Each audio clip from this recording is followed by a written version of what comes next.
Welcome to Furman Penipahan Channel.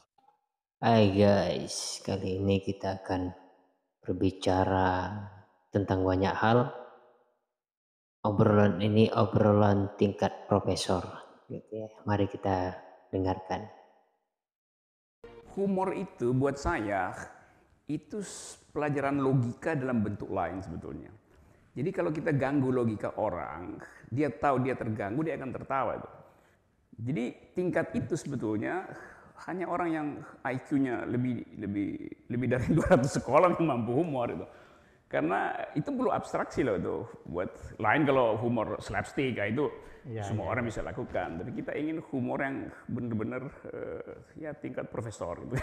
Seperti Pak Jaya tuh humornya tingkat profesor. Ya, humor yang estetik. Humor yang estetik. Ya, itu bukan humor yang destruktif. Karena dalam humor kan kita sebetulnya mempreteli koherensi dari reasoning. Lalu kita temukan, oh ya, kekeliruan itu menimbulkan kelucuan. Dan ini kelirimologi kalau ya, kelirimologi itu ilmu tertinggi dari ilmu-ilmu itu. Ya, begitu ya. Humor itu sebenarnya salah satu model di dalam berbicara itu ya. Jadi kita harus memprediksi koherensi antar kalimat. Apa itu koherensi? Hubungan gitu. Mempreteli kalau istilahnya Rocky Gerung tadi itu. Jadi humor itu tidak mudah karena kita bermain di dalam logika kalimat. Ya, kalimat itu setiap kalimat bahkan setiap kata itu memiliki logikanya masing-masing. Kenapa itu terjadi ya? Kenapa setiap kata itu ada logika? Itu bisa kita periksa bagaimana di dalam pembicaraan linguistik. Setiap kata memiliki alamatnya masing-masing. Itu ada logikanya gitu. Misal saya katakan botol. Dulu kita anggap, kita samakan dulu persepsi ya. Botol itu adalah kaca yang berbentuk bulat gitu ya, seperti ya botol ya, botol yang kita pahami selama ini. Botol air mineral misalnya dan sebagainya itu. Sebelum istilah botol itu atau kata botol itu melekat pada benda yang itu tadi, sebelumnya itu namanya apa? Benda itu tadi, itu kan tidak ada namanya. Kemudian dilekatkan botol di situ. Ketika dilekatkan botol di situ berarti ada sejarah. Sebab munculnya, kenapa, manfaatnya bagaimana, kenapa orang berimajinasi membuat botol dan seterusnya. Itu logika setiap kata. Nah, logika ini yang mau dipermainkan. Nah, ini yang dipermainkan di dalam kalimat dan sebagainya itu menjadi humor karena menggelitik. Kita lanjut ya. Lurus itu kan exception dari keliru aja. Karena dasarnya kita semua manusia itu kan falibilis itu. Falibilis artinya memang antropologi kita dihukum untuk berbuat salah sebetulnya tuh. Dikutuk. Yes, ini sebuah konsep yang disampaikan oleh Rocky Gerung. Jadi manusia itu dikutuk untuk berbuat salah. Falibilis katanya tadi. Jadi kenapa begitu? Kontrasnya begini. Ketika ada kesalahan, maka ada pembenaran. Maka ada kebenaran gitu. Kalau tidak ada kesalahan, maka tidak ada kebenaran gitu. Teknologi berkembang hari ini itu mulai dari berbagai kesalahan baru muncul sebuah teknologi. Kalau kita melihat sejarah pembuatan lampu misalnya seperti Thomas Edison, di dalam riwayat dikatakan bahwa Thomas Edison itu mencoba lampu itu dengan 1000 kali gagal, kemudian berhasil.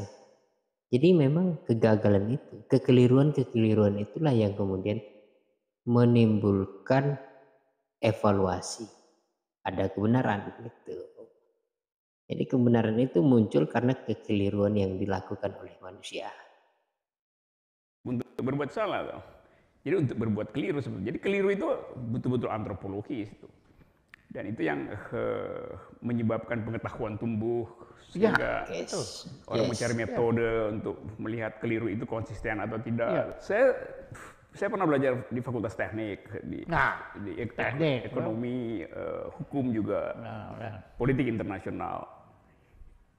Saya hobi matematik justru. Hobinya Fisika, matematik, tapi sekolahnya teknik. Tapi Dan kemudian hukum, saya masuk filosofi. Kalau kita belajar matematik, kita berupaya untuk mengamankan kepastian. Mengamankan. Ya, supaya kita kontrol semua variabel. Supaya keren itu. Apalagi statistik kan itu sangat nggak aman. How to lie with statistic. Yep.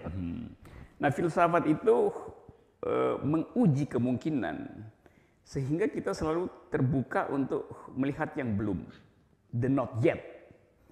Itu yang membuat saya merasa lebih hidup atau lebih terangsang untuk belajar filosofi itu. Itu aja dasarnya tuh. Tapi Anda mempelajarinya secara otodidak. Lebih banyak otodidak sebetulnya. Saya baca sendiri aja. Saya menyelesaikan studi, tapi saya nggak pernah ambil ijazah karena. Oke. Jadi ada dua konsep yang disampaikan tadi oleh Rocky Gerung. Pertama, dia bercerita bahwa dia pernah mengambil fakultas hukum,